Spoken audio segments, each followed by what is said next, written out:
Bonjour, je m'appelle Sophie Fauron et il me fait plaisir de vous présenter une nouvelle série de débats sur des enjeux de société qui nous concernent tous.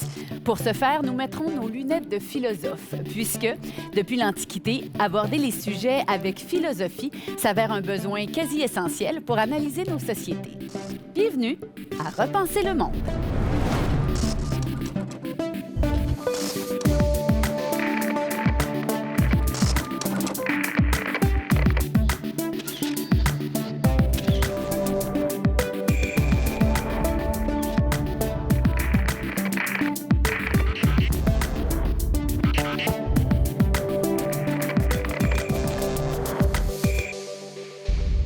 Bonjour à tous, bienvenue à Repenser le monde. Aujourd'hui, on parle de santé mentale avec nos invités qui ont tous la santé mentale à cœur, la leur, j'en suis sûre, et celle des autres. Je vous les présente à l'instant. Maryse Lassonde, présidente du Conseil supérieur de l'éducation du Québec et neuropsychologue de formation. Bonjour. Bonjour.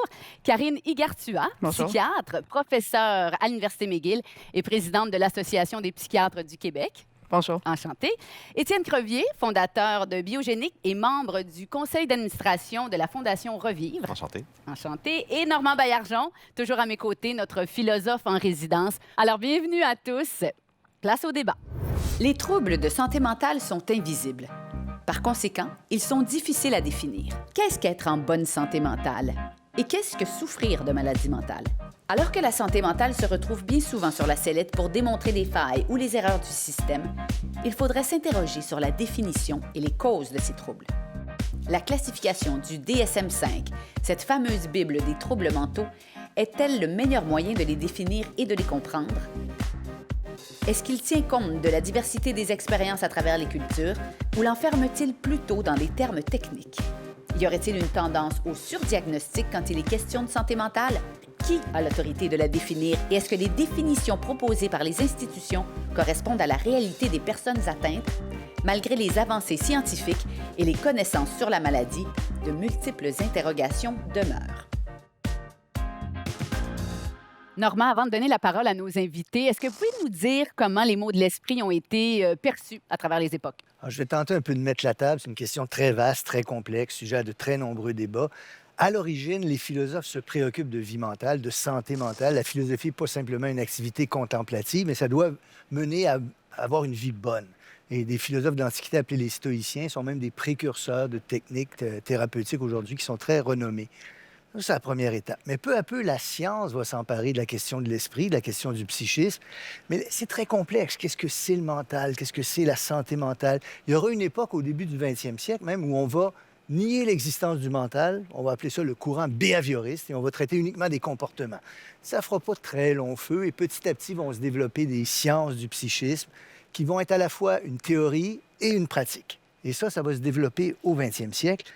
Pour les besoins de notre discussion, on peut revenir à un philosophe qui, en 1961, il s'appelle Michel Foucault, écrit un livre qui s'appelle Histoire de la folie à l'âge classique. Et là, pour lui, il avance une thèse très polémique qui va faire discuter beaucoup, mais selon lui, la folie va être enfermée, confinée à partir de l'âge classique, et elle est l'expression d'un pouvoir biomédical contre quelque chose qui est perçu comme étant trop différent. Cette thèse-là est contestée, polémique, débattue, mais elle a au moins le mérite d'ouvrir certaines des questions qu'on veut discuter tous ensemble aujourd'hui. Qu'est-ce que c'est que la santé mentale? Qui le définit? Qui a l'autorité pour le définir? Et qu'est-ce qui s'ensuit en pratique? Voilà les questions sur lesquelles nous nous invitons à débattre. Pas mal. Je suis contente d'être ici, en tout cas. Nous aussi. Bien, Gros merveilleux. sujet, hein. Alors, je vous inviterai, on va faire un tour de table parce que j'aimerais vous demander si c'est possible de définir la maladie mentale en opposition à la santé mentale. Est-ce qu'on peut être en bonne santé mentale, mais avoir un trouble alimentaire ou une dépendance à la nicotine? Madame Lassonde. Oui, en fait, au Conseil supérieur de l'éducation, on s'est penché là-dessus beaucoup sur la santé mentale chez les enfants, en fait, et on vient de sortir un avis sur le bien-être de l'enfant à l'école et qui faisons nos devoirs. Et en réalité, la santé mentale, nous, on la définit pas comme l'absence de troubles mentaux. Pas du tout. C'est vraiment plus dans l'optique d'une santé mentale optimale, positive, c'est-à-dire une capacité finalement de pouvoir se réaliser indépendamment des circonstances, de certaines circonstances. Alors, on n'oppose pas, nous, santé mentale à trouble mental. On parle plutôt d'une santé mentale optimale, mauvaise santé mentale, donc la détresse. Puis, on a présence de trouble mental ou absence de trouble mental sur un autre continuum. De sorte qu'un enfant, par exemple, qui a un trouble mental peut peut-être avoir une bonne santé mentale s'il est bien adapté, s'il peut se réaliser. Voilà. Docteur Rigartuan, oui. Ouais, l'Organisation mondiale de la santé serait d'accord avec vous là-dessus. Là, on distingue pas santé mentale de physique, de sociale. L'Organisation mondiale de la santé parle de santé avec toutes ces sphères-là et dit spécifiquement que la santé n'est pas simplement une absence de maladie. Moi, je vais vous dire, j'ai un problème avec ce terme santé mentale-là. J'ai un gros problème avec parce que je pense que c'est un terme qu'on utilise pour éviter de parler de maladie mentale. Donc, on parle de troubles de santé mentale, mais quand on fait ça, on est en train de confondre maladie mentale avec détresse psychologique. Et la détresse psychologique, ça peut être tout à fait normal. Mon chat est mort, je suis triste. Mon patron m'a manqué de respect, je suis fâchée. Je viens à une nouvelle émission de télé, je suis stressée. C'est toutes des émotions normales, c'est toutes des détresses qu'on vit psychologiques tous, presque à tous les jours, à la limite. C'est ça, oui. mais c'est pas de la maladie mentale. Donc, ça, c'est une chose, je pense, le terme santé mentale vient vient confondre bien-être ou manque de bien-être avec maladie. Et l'autre chose que ça vient faire, c'est que ça vient cliver la santé comme si le cerveau ne faisait pas partie du corps humain et comme si les maladies mentales étaient différentes de d'autres maladies. Le cerveau, il baigne dans le même corps que les intestins, que le cœur, que la thyroïde. Et quand le cerveau est disjoncte, ben, des fois, ça va faire des symptômes physiques, des fois, ça va faire des symptômes cognitifs, donc de mémoire, de concentration. Des fois, ça va faire des symptômes émotifs ou des symptômes de comportement. Mais on peut avoir ce même genre de symptômes-là avec une dysfonction de la thyroïde, avec une dysfonction des intestins. Vous savez, ça, c'est super fascinant. Là, maintenant, le microbiote intestinal là, vient influer sur le cerveau. Ça peut arriver aussi, cancer du pancréas. Souvent, le premier symptôme, c'est de la dépression. Donc, quand on vient faire cette opposition-là de santé mentale avec santé physique, je pense que c'est de faire fi du fait que le cerveau, c'est un organe qui baigne dans le même écosystème que le reste des organes. Alors, pour les bienfaits de cette émission et des gens, il faut d'ores et déjà appeler ça maladie mentale et ne pas s'empêcher, en fait, d'avoir cette terminologie-là. Oui, absolument. Soit qu'on parle de bien-être, puis du bien-être, c'est positif, oui. ou on parle de maladie mentale. Mais je pense que le terme santé mentale porte à confusion.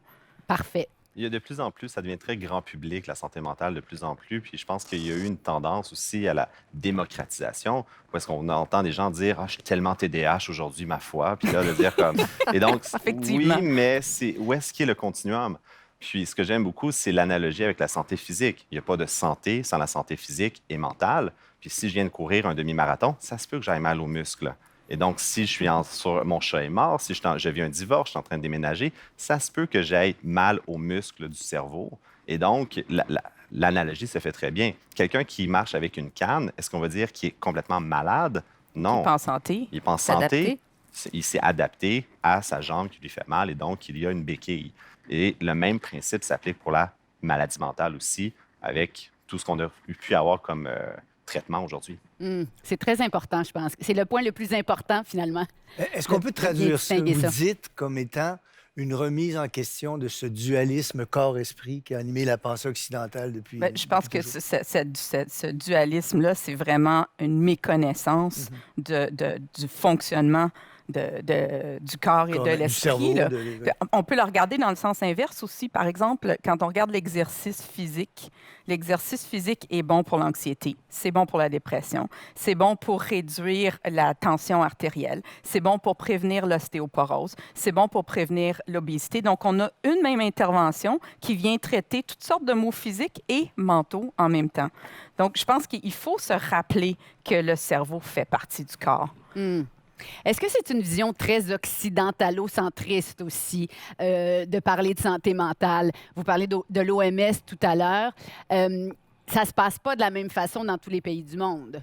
Mais j'ai un petit problème avec ça parce que c'est sûr que quand on regarde la pyramide de Maslow, il faut être capable de répondre à ses besoins de base, se nourrir, se loger. Puis des pays qui ne sont pas capables d'aller vers, dans le fond, l'épanouissement personnel, c'est sûr et certain qu'ils n'ont pas le temps de se poser la question.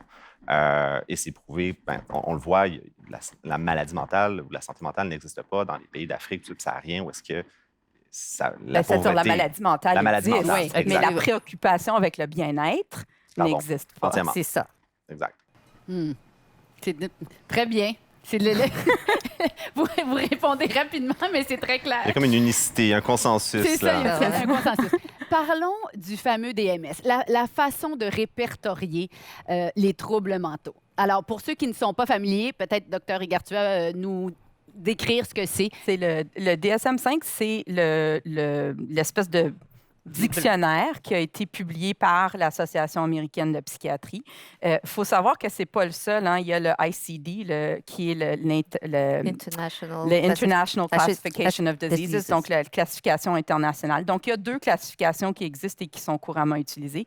Ce sont essentiellement des dictionnaires de listes de symptômes.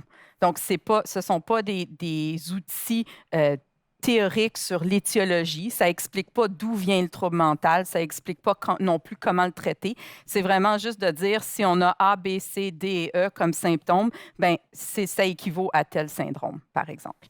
Pour vous, c'est la meilleure façon de répertorier les troubles mentaux? C'est une façon de comprendre ce dont on parle. C'est utilisé surtout en recherche quand on veut essayer de s'assurer d'avoir des clientèles qui sont semblables pour voir si traitement X ou Y fonctionne.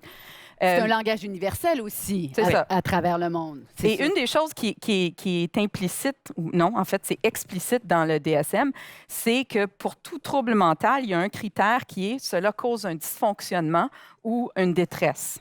Donc, par exemple, si je suis obsessionnelle, si j'ai une attention aux détails, si j'ai tendance à être perfectionniste, si je le fais, mais que ça ne me cause pas de détresse ou de trouble de fonctionnement, par définition, ce n'est pas un trouble mental.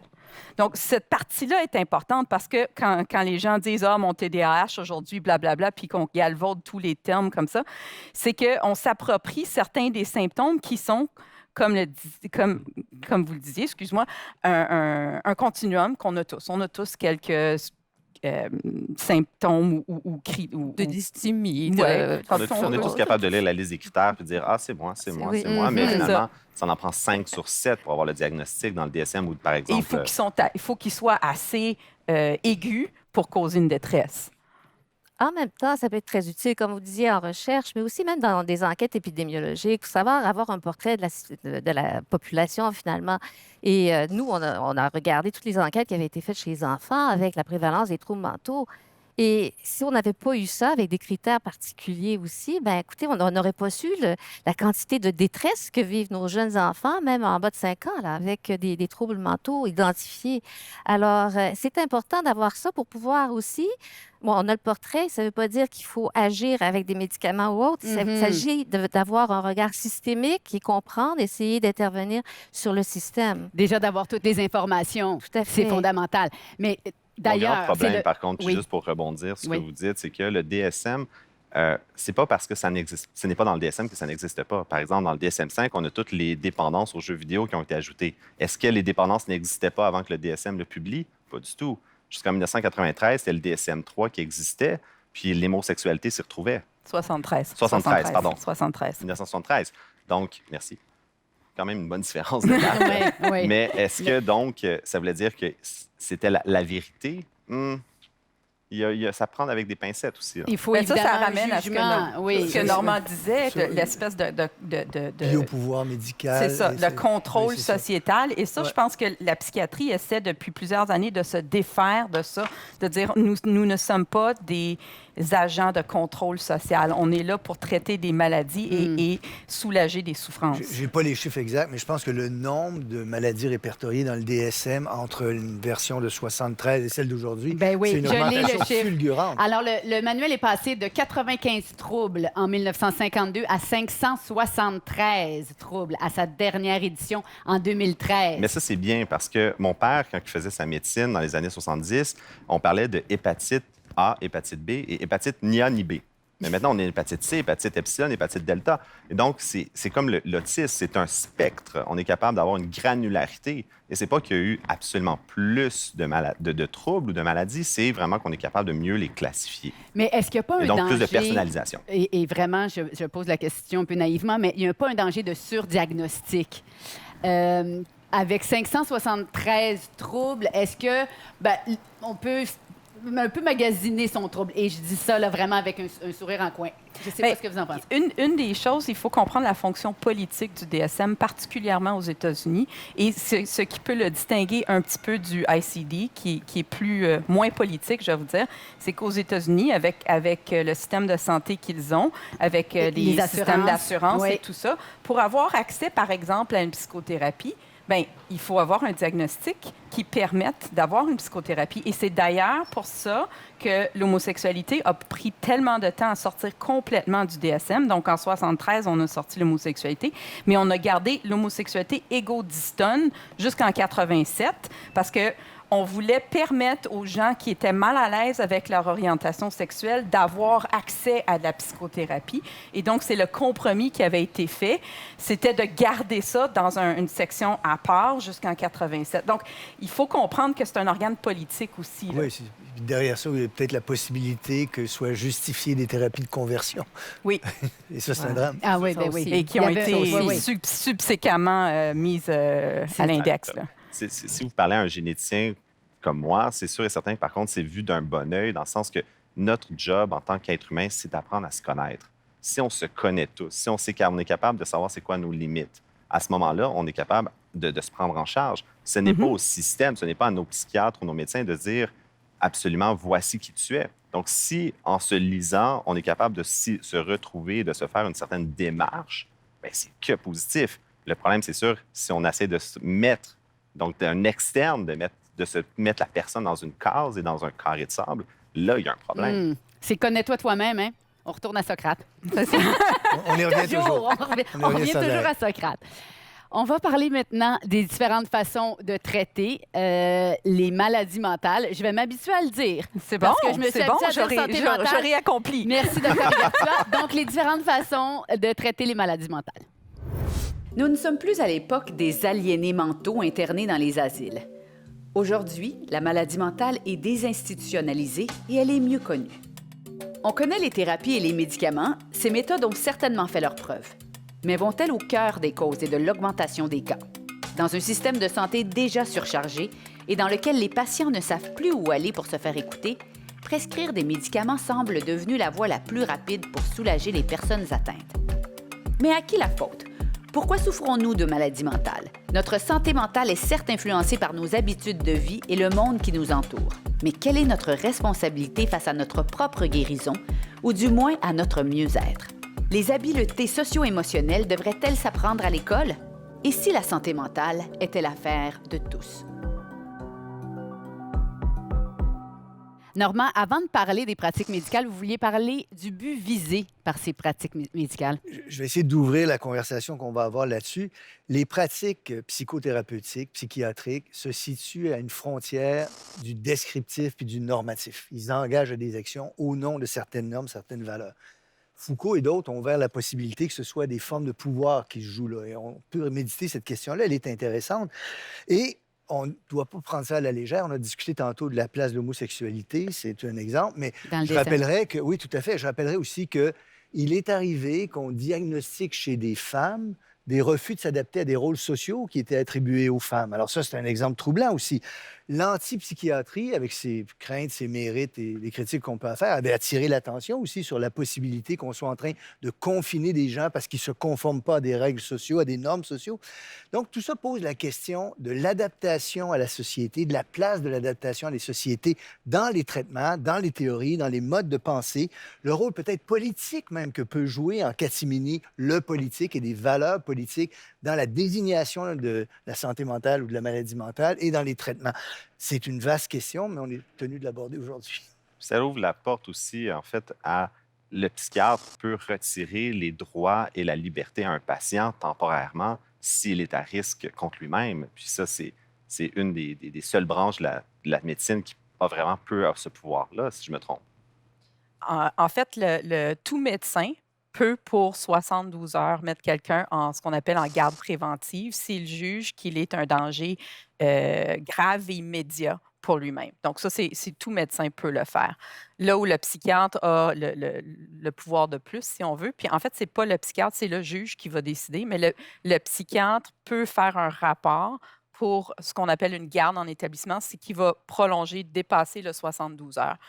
Et là, le danger a besoin d'être moins immédiat, mais quand même grave. Et c'est un problème parce que souvent, les gens qui ont des maladies mentales sévères ne sont pas nécessairement dangereux pour eux-mêmes. Et là, les familles nous disent, vous devez le garder, il est malade, il est malade. Oui, il est malade. On est tous d'accord qu'il est malade. Il hallucine, il entend des voix, il est délirant, il pense que la CIA le suit, mais il n'est pas dangereux. Puis la limite de la loi au Québec, et c'est là qu'on a fait des progrès énormes là, par rapport à ce que ça a pu être dans le passé, mais la limite de la loi au Québec, c'est que si tu n'es pas un danger grave et immédiat, on ne peut pas te garder contre ton gré. Donc, on est un petit peu le damned if you do, damned if you don't. Là. Les gens qui nous disent, les familles qui nous disent, gardez-le, il est malade, puis les patients qui disent, mais je ne veux pas rester. Il n'y a pas de bonne réponse, finalement. C'est un lose-lose, comme on dit. Ouais. Et au niveau des traitements, j'aimerais vous entendre là-dessus. La médicalisation, les thérapies et toute autre forme de traitement éventuel, ça aussi, on pourra en parler. Est-ce que c'est les meilleures façons pour traiter la maladie mentale? Bon, c'est certainement une façon, bon, on va en entendre parler, mais ce qui nous a troublé beaucoup, nous, quand on a fait l'examen un peu des médicaments qui sont pris par les enfants du primaire, c'est la quantité de médicaments. Là, on a fait ressortir des antidépresseurs et puis les gens qui travaillaient sur la commission disaient, dans mon école, c'est pas rare qu'un enfant de 8 ans, il y a 2 ou 3 médicaments, donc un antidépresseur, un antipsychotique. C'est incroyable. Puis on est la province aussi au Québec qui prescrit le plus de médicaments pour le trop des déficits d'attention avec en fait, sans on est hyperactivité. la qu'on a un province meilleur- où il y a le plus de prescriptions remplies. Donc, je ne sais pas si on en prescrit plus, mais le fait que tout le monde ait une couverture pour les médicaments au Québec, chose qui n'existe pas nécessairement ailleurs, et le fait que les adaptations scolaires ne sont pas, elles, disponibles, que les psychothérapies ne sont pas, elles, couvertes, fait en sorte que un enfant qui dérange en classe, un enfant qui a des difficultés, c'est la chose la plus facile à faire, c'est la C'est de pilule. la le béquille. médicamenté. Selon l'INES, ils n'avaient pas vraiment d'explication. Ils disaient, ben, c'est sûr que c'est gratuit chez nous, puis en fait, peut-être qu'il y a une pression sociale, pression des parents, pression de l'école et tout ça, mais les chiffres sont vraiment Oui, très, très, très contrastés. Là. C'est 5 fois plus au Québec qu'ailleurs. Là. Ah oui, Non, oui, mais- c'est Et d'ailleurs, ça a énorme. augmenté beaucoup aussi Oui. dans les dernières années. Ça, tant les médicaments pour le TDAH, mais aussi les médicaments contre la dépression, les anxiolytiques, les antipsychotiques chez les enfants, là, chez les adolescents. Et le nombre d'adolescents qui se disent en détresse psychologique a doublé, les troubles anxieux. C'est le tiers des adolescents. C'est ça le chiffre selon le rapport Portrait du bien-être des jeunes au Québec. Oui. Eh ben, Oui. voilà. Merci, Madame Lassonde. Plus du tiers des adolescents se situent à un niveau élevé sur l'échelle de détresse psychologique. On parle de 37,3 Oui. Comment ça s'explique? Ça, je veux rebondir sur ce que Normand disait tantôt, là, sur le contexte social. Tu sais, on parlait des femmes qui se rébellent contre le contexte social des femmes. Je pense que là, il y a une explication sociale à ce qui se passe. On a une poussée de la technologie depuis quelques années et la technologie, en théorie, c'est supposé nous donner plus de temps pour plus de loisirs, plus d'épanouissement, plus de réflexion créative, plus de temps en famille, Mais c'est pas ça que, comme société, on a fait avec la technologie. On a utilisé la technologie pour augmenter la productivité et augmenter les demandes de productivité. Donc, j'ai un cellulaire, donc si quelqu'un m'envoie un texto dans l'heure, je dois répondre. Si quelqu'un m'envoie un Dans courriel, l'heure, tu sais, dans la minute. Dans la minute. Donc, je pense qu'il y a vraiment un contexte social. Quand on regarde l'utilisation des écrans chez les adolescents, il y a une corrélation négative entre les heures de sommeil et l'utilisation des écrans. Il y a une corrélation entre les activités physiques et les heures d'écran et entre les activités face à face et les heures d'écran. En fait, une corrélation négative. Oui. Et ce qu'on sait, c'est que l'exercice physique, le sommeil et le face à face, c'est tous des éléments protecteurs pour la santé mentale. Je ne sais pas dans quelle mesure je peux lancer ça parce que c'est quand même un livre. J'avoue, je ne l'ai pas encore lu, le livre. Je l'ai commandé, mais je ne l'ai pas encore lu. Mais il y a un chercheur français, Michel Desmurget, qui vient de publier un livre qui a pour titre La fabrique du crétin digital. C'est bon comme Et bien la dit. thèse de l'auteur est quand même que le temps passé sur les écrans augmente de manière extraordinaire et il assure que ceci a des conséquences néfastes physiques et mentales. Oui. Il cite l'obésité, Oui. l'espérance de vie, l'agressivité, la dépression, troubles du langage, troubles de concentration. Ça Mais revient- c'est Et une même, hypothèse- et même la vision. Ben, Même la Ben là, vision. écoutez, je vous inviterais peut-être à aller lire une étude qu'on a publiée la semaine dernière sur le OK. temps d'écran, parce qu'il y a beaucoup de mythes là-dessus. Oui. Et en fait, on a fait une recension une méta-analyse de la plupart de ces études-là.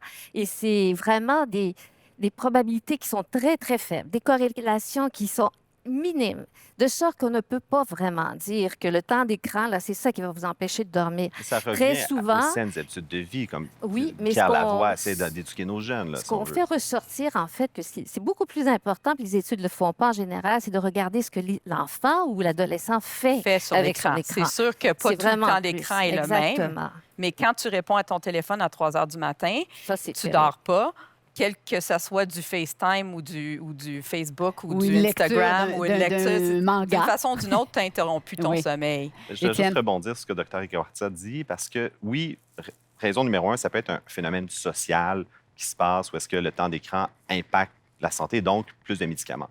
Mais c'est sûr et certain qu'en tant que province, si on prescrit plus de médicaments parce qu'on a moins accès à des neuropsy, de psychologie, il y a des effets secondaires qui embarquent en jeu. Et donc, effet secondaire veut dire autres médicaments pour pallier aux effets secondaires. C'est une roue qui tourne, c'est un effet, c'est une vague automatiquement. Et donc, on ne peut pas le nier d'avoir recours à la pharmacologie beaucoup plus, va entraîner pas juste un peu plus de médicaments, beaucoup plus. Et en tant que généticien, encore une fois, ça revient à dire si on est capable de connaître, si on est capable d'avoir des traitements personnalisés. C'était Barack Obama qui disait « the personalized medicine revolution », d'être capable d'avoir vraiment le bon médicament. Ça reste un poison qu'on prend à la bonne dose, au bon moment, pour la bonne raison. Ça reste quand même un poison, le médicament, qu'il faut être capable de bien l'encadrer. Mais en même temps, c'est un poison, mais un poison nécessaire dans bien des cas. Dans plusieurs cas. Moi, les antidépresseurs, je vois ça comme l'épidural quand on accouche. C'est pourquoi souffrir? Alors, tu prends ce que la médecine moderne a à t'offrir, mais encore une fois, il faut, si on a trop... Mais est-ce que la Je médecine rentrerai moderne... pas dans l'histoire de mes accouchements, mais, mais si c'est Mais comme les- nécessaire et ça nous aide à moins souffrir. Oui, mais la question, c'est qu'est-ce qui nous fait souffrir en partant? Ah oui, Et là, est-ce que c'est pas aussi simple Est-ce que c'est ouais. social? Est-ce Oui. que c'est biologique? Est-ce que c'est psychologique? Est-ce que c'est un ensemble de tous ces facteurs-là? Moi, je pense que chaque être humain a son, ce que je dirais en anglais, son breaking point, là, son point de rupture, où et c'est différent pour chaque personne. Et qu'est-ce qui va causer la rupture va être différente pour chaque personne. Mais chaque humain est capable de tolérer certains niveaux de stress. Et là, on empile les différents niveaux de stress et à un moment donné, ça craque. Et là, ça craque, on va vers un anxiolytique, on va vers un antidépresseur, on va vers un burn-out, on va vers... tu sais. Mhm. Est-ce Mais- à dire qu'on craque trop vite, qu'on n'est pas assez patient avec la souffrance? Il y a peut-être aussi le fait qu'on ne bâtit pas assez tôt, finalement, cette résistance à la souffrance, puis cette façon aussi de comprendre ses émotions, de les exprimer. C'est ce que fait. nous, on prône vraiment de plus en plus. Là. C'est l'apprentissage des habiletés socio-émotionnelles pour Super aider important. l'enfant à faire face à ses À émotions. gérer On ne tout peut pas ça. craindre que chez les plus jeunes, s'il y a surmédicalisation, on les prive de cet C'est apprentissage-là. possible, en fait. En fait, l'Association des médecins psychiatres a créé le mouvement Alpha Connecté, donc justement pour avoir ce questionnement-là social sur ce qu'on faisait, mais aussi la première recommandation, c'était d'instaurer un cours sur la santé mentale à l'école, du primaire jusqu'au secondaire, de la maternelle jusqu'en secondaire 5, où on apprend aux enfants ces apprentissages socio-émotifs-là. On leur apprend à se réguler eux-mêmes. On leur apprend à reconnaître le nombre de patients que j'ai qui ne sont pas capables de distinguer colère, tristesse, peur et joie. Là. Tu sais, je pars avec ces quatre-là, là, puis je leur donne un choix de réponse. Là. Vous avez le choix, un de ces quatre. Puis là, je dis, ben, je me sens un peu frustrée. Non, frustrée, ça, c'est un dérivé de la colère. On va commencer avec ces quatre-là, être capable de les définir.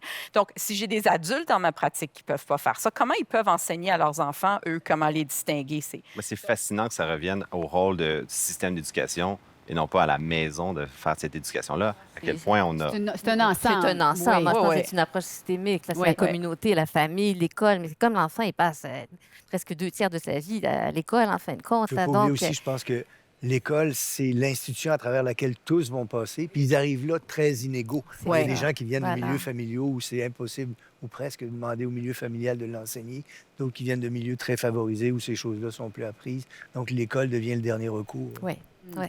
Et il faut aussi parler des saines habitudes de vie, de l'art de vivre. Ça, évidemment, ça contribue à une santé mentale. Un bien-être. Oui, bien-être, à un ouais, c'est bien-être ça. total. Exactement. Alors, Normand, vous avez évoqué rapidement les stoïciens qui reviennent beaucoup ces temps-ci. Peut-être nous dire ce que c'est, d'ailleurs, le OK. stoïcisme. Il y a une école de pensée dans l'Antiquité qu'on appelle les stoïciens. Longtemps, on les a vus, moi, quand j'étais étudiant en philosophie, on nous les présentait comme des philosophes. Il y avait une logique, qui ont beaucoup contribué à la logique, qui ont beaucoup contribué à des secteurs de la philosophie. Mais on avait beaucoup oublié que ces gens-là prônaient des exercices spirituels. C'est comme ça qu'on les a appelés. On les a redécouverts dans les années 60 ou 70, des chercheurs français notamment qui ont beaucoup fait pour ça. Et là, on s'est rendu compte que c'était pas simplement un exercice intellectuel de compréhension du monde, mais c'était un travail sur soi. Alors là, je ne rentrerai pas dans le détail des stoïciens, mais c'est quand même intéressant de voir qu'ils prônaient des exercices spirituels, donc des manières de penser, distinguer ce qui dépend de nous de ce qui ne dépend pas de nous, faire un travail sur les représentations qu'on se fait du monde. Et il s'adonne, et c'est très amusant, je trouve, que les créateurs d'une des thérapies les plus efficaces qu'on connaisse, les thérapies cognitivo-comportementales, se sont directement inspirés des stoïciens pour créer ces thérapies qui semblent extrêmement efficaces ou parmi les plus efficaces de celles qu'on a rigoureusement testées.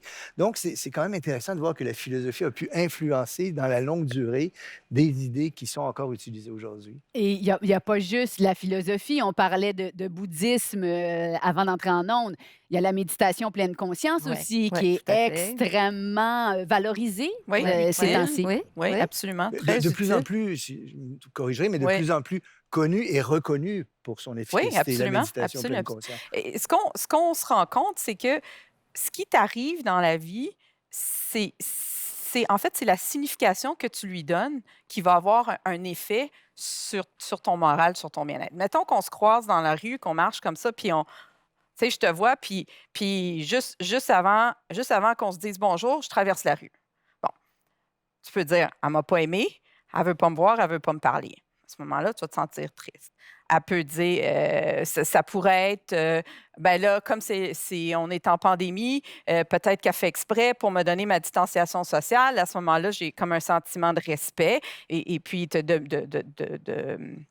d'appréciation mutuelle. À ce moment-là, c'est peut-être plus positif sur mon état mental. Ça peut être aussi que je traversais la rue parce que je voulais être du côté du soleil, puis là, à ce moment-là, ben, ça te laisse pas mal neutre.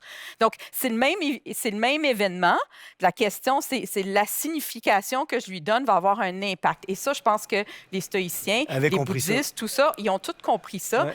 Et c'est de là que ça vient, cette C'est ça qui est richesse. fascinant, c'est qu'en ce moment, on a tous vécu un événement qui était absolument sans attente, c'est-à-dire la pandémie, la COVID-19, et à la Fondation Revive, qui était anciennement la Fondation pour les patients atteints de santé mentale, c'est rebrandé pour dire Revive. C'est un centre d'appel, un centre d'écoute avant tout, et la fluctuation vers la hausse du nombre d'appels, du nombre de gens qui sont en recherche de solutions, en recherche d'aide, parce que c'est un événement nouveau qu'on ne sait pas comment gérer. C'est comme de dire, je ne peux pas contrôler la météo, mais je peux contrôler comment je me sens par rapport à la météo.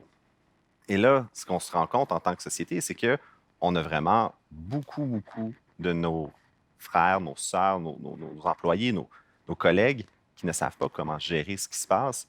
Et ce n'est que le point de l'iceberg. La deuxième pandémie qu'on va avoir, c'est une pandémie de maladie mentale suite à la COVID-19. Oui, la COVID-19 a vraiment cassé notre illusion de contrôle. T'sais, on pensait tous avoir un certain contrôle sur notre vie, puis là, tout d'un coup, du jour au lendemain, tout a chamboulé. Et il y a des gens qui sont capables de se revirer de bord et sont plus agiles par rapport à ça, et d'autres personnes qui sont complètement déstabilisées par cette perte de C'est un contrôle. apprentissage. On peut vraiment enseigner cette adaptation-là que la population peut avoir. Bien, il y a certaines choses au niveau de la résilience que oui, on peut enseigner, absolument. Je ne sais pas si vous voulez Oui. rebondir sur la Ben, résilience. tout à fait, mais je pensais aussi aux stoïciens, parce que c'est un peu ça, c'est Oui, de bien bâtir sûr, la bien sûr. résilience, Mais- finalement, c'était vraiment ça, le Des- stoïcisme aussi. Des, dans le des- fond. des exercices qu'on Oui, pratiquait au jour le jour, Tout à là, fait, littéralement. tout à fait. Mais ça fait partie aussi de l'enseignement des habiletés socio-émotionnelles. Comprendre ce qu'on ressent, notre émotion, pouvoir l'exprimer, mais pouvoir aussi la réguler. Si je donne l'exemple qu'on donne, c'est c'est qu'un enfant qui a une mauvaise note en mathématiques est vraiment triste. Bon, s'il est capable de dire à ses parents, je suis triste, ça va pas bien, puis s'il est capable de réguler en se disant, ben, je sors dehors, là, puis ça va me faire du bien, je vais aller jouer avec mes amis. Là, ça peut aider à contrôler ça. Puis la même chose pour la réaction à la pandémie, finalement. Il faut comprendre ce que ça nous donne, il faut pouvoir l'exprimer, le partager comme on le fait maintenant, mais aussi trouver des moyens de compensation également, là, des moyens de pouvoir contourner un petit peu le problème ou On revient à l'éviter. Socrate encore une fois. Il y a beaucoup, beaucoup de travail à faire, de chemin à faire, et on voit que ça part très, très jeune. Mais il y a aussi beaucoup de préjugés encore associés à la maladie mentale, et on en parle dans le prochain bloc. C'est étonnant, mais les troubles mentaux ne sont pas encore tout à fait acceptés socialement. Les personnes qui souffrent de maladies mentales se sentent souvent jugées, et ce, malgré les appels au dialogue et les campagnes de sensibilisation. Pourtant, la maladie mentale est une maladie au même titre que les problèmes de santé physique. Alors pourquoi cette différence d'attitude? Dans notre société actuelle, il y a une réelle pression à être heureux et à le montrer. Est-ce que cette forme de tyrannie du bonheur est en partie responsable du mal-être et des actuels problèmes de santé mentale? Médication, thérapie et accompagnement spécialisé, tout ça fait partie de l'arsenal utilisé dans le traitement des maladies mentales. Mais se pourrait-il qu'on ait négligé l'aspect humain, comme le soutien des proches et l'acceptation de la maladie par les malades eux-mêmes? Ne serait-ce pas une bonne avenue à explorer davantage et à développer?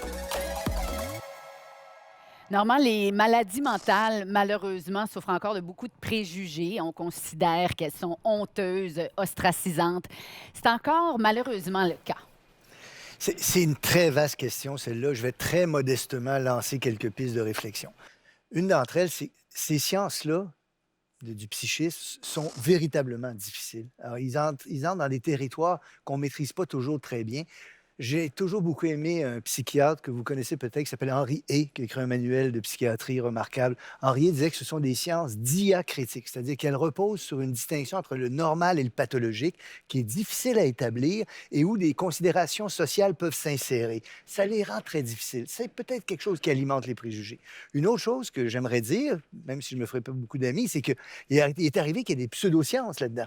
On a fait beaucoup de cas de la psychanalyse, qui, à mon humble avis, est une pseudoscience. Alors ça, et quand on voit, Ça va bien. quand on voit l'ensemble des thérapies dans lesquelles les psychologues ont dû faire le ménage parce qu'il y avait toutes sortes de choses qui se donnaient comme des thérapies, mais que c'était de la pseudoscience, ça peut alimenter aussi une certaine suspicion à l'égard de ce qu'on appelle maladie mentale.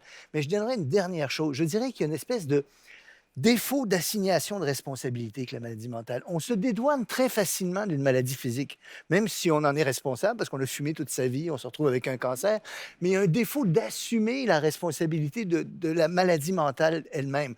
Et c'est-à-dire on refuse de faire face à cette vérité-là qu'on souffre d'une maladie mentale. Alors je pense que tout ça, ces trois éléments que je viens de donner, jouent peut-être un rôle dans l'explication des préjugés à l'endroit de la maladie mentale. Mais c'est intéressant parce qu'on est, comme vous dites, parfois responsable de nos maladies physiques, mais pas responsable nécessairement, en fait, souvent pas responsable des maladies mentales. Le généticien va peut-être vouloir rebondir là-dessus. Ben, c'est sûr qu'un des grands problèmes, mais c'est juste que la science n'est pas rendue là, c'est qu'on a des marqueurs biochimiques pour n'importe quel les cancers, pour le diabète, mais on n'a pas de marqueurs biochimiques pour les maladies du psyché. On commence tranquillement pas vite à être capable de doser certaines enzymes pour dire dans le cas de dépression, il y a telle enzyme qui n'est plus là ou le cortisol est trop élevé. Mais ce qui est très intéressant, c'est surtout qu'on commence aussi à voir que les décisions qu'on prend dans notre vie ont à se transmettre à nos enfants. Oui, Donc, ça, les c'est fascinant. femmes qui ont fait des dépressions majeures dans leur vie ont un hypothalamus, qui est dans le fond ce qui sécrète le cortisol, l'hormone du stress, plus petit que la moyenne, donc il est atrophié. Et les enfants de ces femmes-là ont des hypothalamus plus petits que la moyenne. Ah oui. Et donc, finalement, L'épigénétique se transmet.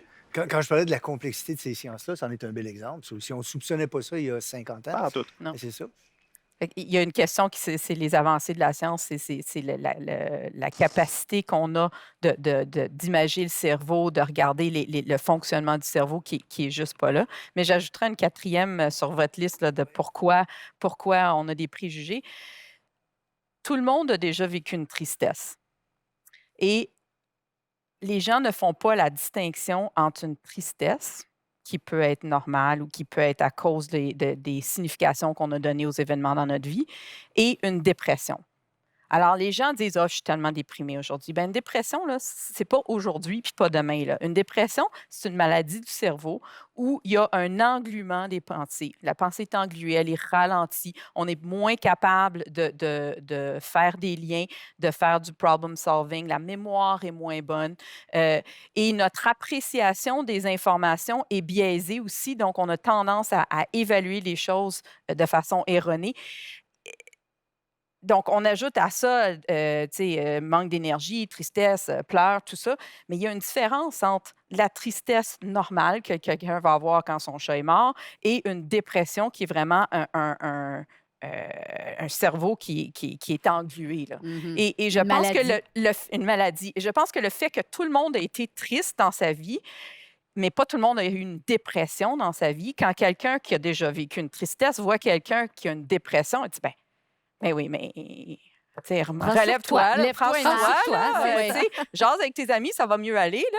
Tu sais, je pense qu'il y a ça aussi. Tout le monde se pense expert en santé mentale parce que tout le monde a déjà eu une détresse psychologique. Mais je pense que c'est générationnel. Parce que je pense que, tu sais, moi qui ai un TDA diagnostiqué, trouble déficitaire de l'attention et d'anxiété, en fait, je vois une grosse différence entre les baby boomers, génération X, génération Y, où est-ce que les Y, ça commence entre nous à être, ben, entre nous, mais je veux dire, être beaucoup plus accepté, s'il y a vraiment moins de stigmates. Mais j'en sens encore beaucoup sur une génération plus âgée, où est-ce que c'était vraiment, là, on ne parlait pas de sa santé Tabou mentale à un certain point. complètement, C'était tabou. oui. Est-ce que cette On idée que j'évoquais garde. tantôt, là, qu'on est responsable de ça, donc il faut prendre en charge soi-même cette chose-là, est-ce que ça a peut-être joué un rôle dans la transformation générationnelle que vous Peut-être, ben, évoquez? j'imagine quand on a vécu la guerre aussi, c'est peut-être aussi, ça laisse certaines marques. Je ne peux pas commenter. Est-ce que la pandémie va laisser des marques sur la génération des millennials, sur la façon qu'on gère notre santé mentale?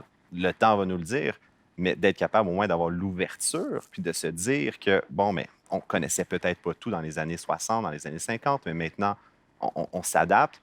Et on a fait des pas de géant, il Oui, faut le oui, dire quand oui. même. On en parle beaucoup plus. Je voulais juste revenir sur l'épigénétique dont vous parliez tout à l'heure, là. Et donc, c'est vrai finalement que de génération en génération, des gens qui ont été vraiment dans le stress chronique et tout ça peuvent avoir des changements cérébraux. Mais il y a des très belles études animales qui viennent justement de McGill, là, de Michael Meaney, qui montrent finalement que le maternage là, du petit rat, finalement, peut renverser ces changements épigénétiques, là.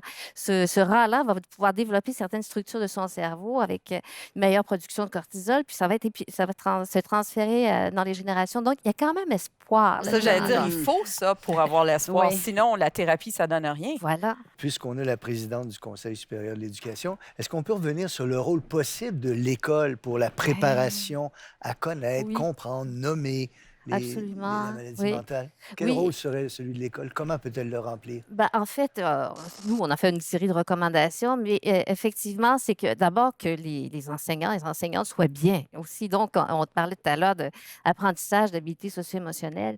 Il faut qu'eux-mêmes et elles-mêmes apprennent ces habiletés-là aussi parce qu'ils vivent une situation très stressante, hein. C'est un métier qui est vraiment très, très demandant. À qui le dites-vous? Et donc, oui, ah ben voilà, exactement. Donc, il y a ça d'abord, parce que le stress que vit l'enseignante va être approprié par l'enfant. Alors, il faut aussi que les enseignants soient bien. Donc, eux, nous, on pensait à une approche vraiment de toute l'école, donc la direction d'école, une approche finalement de bienveillance par rapport à l'enfant, avec toujours en ayant en tête cette question de maîtrise des habiletés socio-émotionnelles et d'apprentissage formel de ces habiletés-là. Donc, ça, c'est ce qu'on a recommandé, en fait. Puis, avec une assez bonne écoute, je pense que le monde de l'enseignement était tout à fait prêt à recevoir ça. Puis, ce qu'on recommande aussi, c'est qu'il y ait vraiment qu'il y ait plus de cloison entre la santé et l'éducation, là. Qu'il y ait vraiment, donc, que l'enfant qui est dans le système d'éducation, ben, c'est le même qui est en système de santé. Alors, s'il y a un besoin là, d'aide, que ça soit rapide, qu'on puisse vraiment lui trouver de l'aide. Donc, On n'a pas au Québec, je m'excuse, on n'a pas au Québec de cours d'éducation à la citoyenneté. Ça serait un contenu possible pour un tel cours. En c'est fait, il y a toute la refonte du cours de Ouais, CR c'est ça. qui est en éthique cours et en ce moment. culture religieuse, oui, Ouais. qui... Où, Qui pourrait où être on, remplacé par on l'éducation à la espère citoyenneté. que, dans Inclure. que ça va être inclus dans ce on curriculum-là. est c'est en ça. train de s'y pencher. On va C'est- sortir c'est Vous un allez, d'aider, avis en janvier mais c'est là-dessus. d'aider la partez avec un gros mandat, Madame Lassonde. ça serait d'aider la prochaine génération, mais la génération existante et ceux qui sont encore sur le marché du travail, moi, le mot que je retiens, que j'aime beaucoup, c'est la bienveillance, l'empathie, la compassion. D'avoir quelqu'un qui dit, tu sais, avec un TDA, la quantité de fois que je me suis fait dire, force-toi donc. Ouais. Ah ouais. Si tu voulais, Si tu tu veux, tu pourrais. peux. Oui, tout à fait. Avoir un peu d'empathie pour ses amis, ses Ouais. collègues, c'est Ouais. autour de nous. Dire de s'accepter nous-mêmes avec nos forces, nos faiblesses. Il y a des entreprises qui commencent à embaucher des gens avec de l'autisme, des troubles du spectre Asperger, parce que ça devient des excellents informaticiens, des excellents programmeurs, focus. Il y a moyen de venir justement chercher les forces et les faiblesses de tous. Est-ce que je peux vous demander, Étienne, quand est-ce que vous avez été diagnostiqué avec Oui, votre TDA? quand même assez tard, 15 ans. À 15 ans, donc tout le primaire, vous avez dû combattre ça, en fait. Ben, c'était me sentir vraiment comme un éléphant dans la pièce. Là. Mais c'était pas, je n'avais pas une hyperactivité physique, donc c'est une hyperactivité cérébrale. Alors, c'était toujours d'être distrait, mais je courais pas dans la classe et je dérangeais pas. Donc, c'était vraiment difficulté à se concentrer. Puis, j'ai un problème contre le trouble déficitaire de l'attention. C'est un mot qui se dit pas. C'est un anglicisme de Attention Deficit Disorder. C'est un trouble modulaire de l'attention. On a de la misère à moduler son attention ou on a un déficit d'attention, ça se fait aussi. Mais c'est quand je veux me concentrer, je ne suis pas capable. Mais, somehow, à 11 heures le soir, là, j'ai un hyper-focus et là, je suis capable de faire n'importe quoi, mais il est trop. C'est pas dans les heures de Où bureau. le focus est sur le papillon dehors plutôt que sur le professeur. Complètement. C'est ça. Exact. Ouais. C'est ça. Comment est-ce qu'on devrait en parler socialement de la maladie mentale? Par où on commence? Là, on en discute, on semble être assez d'accord, il y a un beau consensus, mais j'aimerais vous entendre sur est-ce qu'on devrait dire certaines choses, pas dire certaines choses? Les gens qui souffrent de ça, peut-être aussi auraient On devrait des écouter. conseils. On devrait écouter. On ne devrait pas parler, Première on devrait chose. écouter ceux qui vivent. Avoir de l'empathie, de la bienveillance avec ceux qui le vivent, puis d'accueillir à bras ouverts. Et peut-être de se rendre compte qu'un un déficit ou une difficulté dans une sphère de la vie, moi, ce que j'essaie d'amener mes patients à voir, c'est que ça peut être aussi une force ailleurs. Par exemple, le trouble de personnalité limite, là, qui est souvent, les gens n'aiment pas ça, ce diagnostic-là, mais ce sont des gens qui sont hyper sensibles et hyper capables de lire l'émotion des autres. Au point où ça les trouble parce qu'ils ont de la misère à s'en défaire à un moment donné. Donc, ils deviennent comme... Il y a une imperméabilité. Donc, ces gens-là, j'essaie de les amener, par exemple, à dire, oui, mais ça peut être une force énorme d'être capable de lire les gens autour de toi, de capter l'émotion autour de toi. Il s'agit que tu apprennes à la canaliser, cette force-là, pour que ça ne te détruise pas. De la même façon que des fois, les gens avec un TDA ont une attention modulable, ils n'arrivent pas à la moduler à la bonne façon, mais ça fait que c'est des gens qui sont capables de réfléchir à plusieurs choses en même temps, des fois, ou des fois, c'est des gens particulièrement créatifs. Ton Asperger's, lui, c'est quelqu'un qui est particulièrement méticuleux. Donc, c'est de dire, oui, peut-être que j'ai un déficit de ce côté-là, mais j'ai des forces ailleurs aussi. Et c'est là qu'on revient au bien-être puis à la santé, puis de dire on peut accepter qu'on a des limitations d'un côté, puis des forces de l'autre.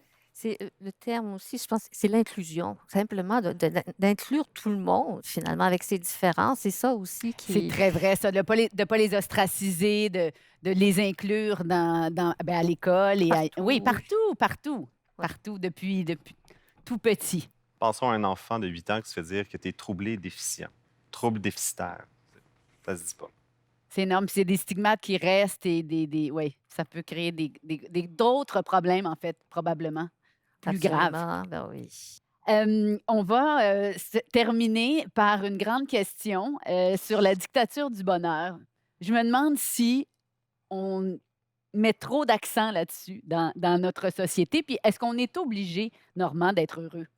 Je- Normand, tu vas nous régler ça. Vive la J'avais le philo! goût de lancer la conversation en me faisant plaisir. Alors, on a beaucoup parlé de philosophes jusqu'à maintenant. Moi, un des, sinon le philosophe que je préfère au 20e siècle s'appelle Bertrand Russell. Je ne sais pas si vous le situez. C'est un logicien, mathématicien extrêmement important. On ne s'attend pas à ça de lui, mais il a écrit un livre sur le bonheur, Russell. Alors, c'est assez étonnant quand même. Et dans ce livre, écoutez, il énumère des causes du malheur.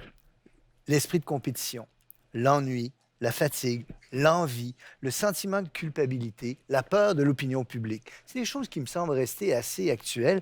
Et il dit, par contre, on peut avoir toutes les conditions pour être heureux et ne pas l'être. Et son livre s'appelle La conquête du bonheur. Alors pour lui, le bonheur, être heureux, c'est une conquête qui se pratique. On apprend à conquérir le bonheur. Je vais vous donner quelques-uns des éléments qu'il donne comme étant des moyens possibles de conquérir le bonheur. L'enthousiasme pour la vie. Alors, il y a des gens, par exemple, pour qui manger, c'est rien, on mange parce qu'on en a besoin. Mais il y a des gens pour qui manger, c'est un plaisir. Alors, ils préparent ça, ils mangent avec d'autres. Cet enthousiasme pour la vie qu'on devrait multiplier est une des causes, selon lui, du bonheur, une conquête du bonheur. Il dit aussi, j'ai toujours été frappé par ça, pour être heureux, cette conquête-là passe par le fait d'avoir des intérêts vastes et impersonnels. Et je pense que l'école prépare à avoir ça, prépare à avoir des intérêts très vastes et très impersonnels. Et lui, qui a vécu presque 100 ans, disait que plus on vieillit, plus c'est important d'avoir des intérêts vastes et impersonnels. On prend des notes, hein? Oui, oui, c'est Il ça. disait aussi savoir se résigner quand le moment est venu. Alors, pas Ah, continuer oui. quand c'est terminé. Et un exercice stoïcien, se décentrer. Alors, Russell, par exemple, s'amusait à se demander, quand il y a quelque chose qui lui plaisait pas, comment verra-t-on ça dans 100 ans? Et là, tu te décentres par rapport à ça et tu surmontes plutôt facilement la chose qui te rend malheureux. Donc, la conquête du bonheur, selon Russell, ça me semblait amusant de souligner que ce grand logicien mathématicien avait jugé bon d'écrire un livre sur la conquête du bonheur. Qu'est-ce que vous en pensez? Moi, je parlerais plutôt de bien-être, hein, Oui. plutôt que le bien-être plutôt que le bonheur, finalement, parce que c'est difficile à définir. Vous l'avez Bien sûr. défini en disant ce que c'est Oui, pas, oui, puis oui, comment c'est ça, on oui, peut oui. l'atteindre, mais sans le définir, Tout à finalement. fait.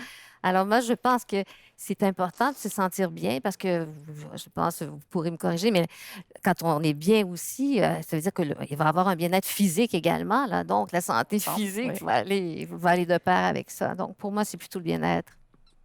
Est-ce qu'il y a Ben, une pression pour être heureux? Il y a un livre que j'aime beaucoup qui s'appelle Le piège du bonheur, The Happiness Trap, qui est en fait la thérapie d'acceptation et d'engagement, donc c'est de s'accepter. Puis je pense que c'était, je ne suis pas philosophe, mais Épicure, en fait, était, on dit les épicuriens, je suis tellement épicurien aujourd'hui, ça veut dire j'aime les Le bonnes plaisir, choses, oui. j'aime le C'était plaisir. pas la ça vie. du tout. Mais le philosophe, à la base, Épicure, était quelqu'un qui avait beaucoup de maux de dos, qui avait des douleurs. Il prenait des bains chauds pour se calmer. Donc, lui, c'était ça. Il se privait de bains pendant des mois pour finalement, quand il en prenait un, de l'accepter, de l'apprécier. Et donc, c'est d'accepter son état et finalement de trouver des mécanismes pour vivre le bonheur. Alors, c'est quand même drôle de dire que le philosophe, à la base de l'épicurisme, c'était quelqu'un qui souffrait beaucoup. Hmm. Il aurait peut-être pris des antidépresseurs. Hein? On sait Des pas. antidouleurs. Ou, Des antidouleurs. ou d'autres choses, ou de la méditation. Ah, ouais, ouais. peut-être. Docteur Gartois, est-ce que vous sentez ça chez vos patients, qu'il y a une espèce de quête continuelle? Je pense qu'il y a une intolérance à la détresse. Et je pense que ça, c'est très nord-américain, c'est très culturel. Et je pense que ça revient à la pyramide de Maslow tantôt. Une fois qu'on a un toit, une fois on n'est pas à la quête du prochain repas, comment je vais faire pour me nourrir, on a comme une intolérance à la détresse. C'est comme si on devait être heureux tout le temps.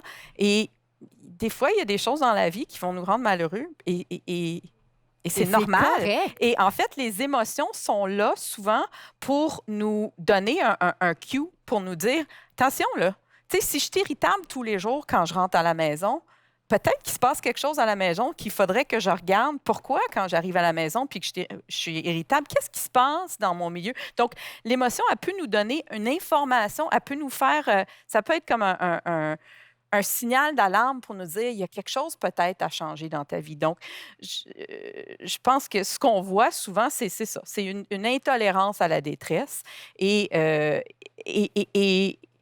le fait d'avoir l'impression qu'on devrait être heureux tout le temps. Je pense que c'est une erreur. Hmm. Si vous aviez un conseil à donner pour qu'on déstigmatise les troubles mentaux, qu'est-ce que ce serait? D'apprendre à se connaître, de s'accepter.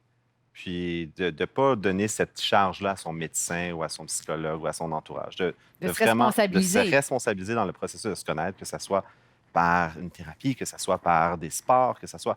J'ai beau vouloir, si je voulais être ultra-marathonien aujourd'hui, j'ai beaucoup plus la shape d'un joueur de football. Donc, je vais passer ma vie à penser à être malheureux. Si tu évalues un éléphant à sa capacité à grimper dans un arbre, il va passer sa vie à penser que c'est un imbécile. Donc, d'apprendre à se connaître. Moi, je dirais apprendre à comprendre et à accepter. C'est-à-dire comprendre la différence, accepter la différence aussi. Les mots magiques ont été dits. Peut-être la seule chose que j'ajouterais, c'est de réfléchir à quelles actions et quelles décisions que je prends dans ma vie qui me rendent heureux par rapport à malheureux. Si j'ai l'impression que je travaille trop, est-ce que je suis obligée d'accepter le contrat de plus? Si ça me rend heureux d'être avec mes enfants, mais que je travaille jusqu'à 9 heures tous les soirs, peut-être que c'est le temps de regarder. Donc, ça revient à prendre responsabilité aussi, c'est de voir sur quoi est-ce que j'ai un contrôle, où est-ce que je peux exercer un contrôle, qu'est-ce que je peux changer pour vivre en accord avec mes valeurs. Parce que je pense que quand on vit en accord avec ses valeurs, on a plus de chances d'être heureux. C'est très beau. C'est une discussion éclairante, intéressante. Merci infiniment de votre temps pour continuer votre réflexion. Ne manquez pas notre série phare sur la santé mentale, Vivre en funambule, sur les ondes et sur la plateforme Savoir Média. Merci vraiment à vous tous et on va se laisser, comme à l'habitude, avec une citation choisie de notre philosophe en résidence qu'on apprécie toujours. Je l'ai pris chez Henri Hay, donc ce psychiatre français. Il était né en 1900, mort en 1977. Il était médecin, neurologue, psychiatre français, auteur d'un célèbre manuel de psychiatrie. Il rappelle peut-être le sérieux de la discipline ou son importance dans cette citation. La mission du psychiatre, soit comme médecin d'établissement public, soit comme expert, soit comme médecin privé, cette mission est toujours la même. Délivrer le malade de sa maladie qui est essentiellement une pathologie de la liberté. Car la psychiatrie, c'est sa gloire et son soutien, a pour seul but d'aider l'homme malade à retrouver sa liberté. Non pas seulement celle qu'il retrouve en sortant des murs de l'asile, mais celle que la désorganisation psychopathologique de son être tient au fond de lui-même prisonnière. Ah, Très beau. superbe. Bien dit. Je pense que c'est bien dit. Merci. Merci beaucoup. Merci beaucoup. Merci à vous Ouais, tous merci. et à bientôt pour Repenser le monde.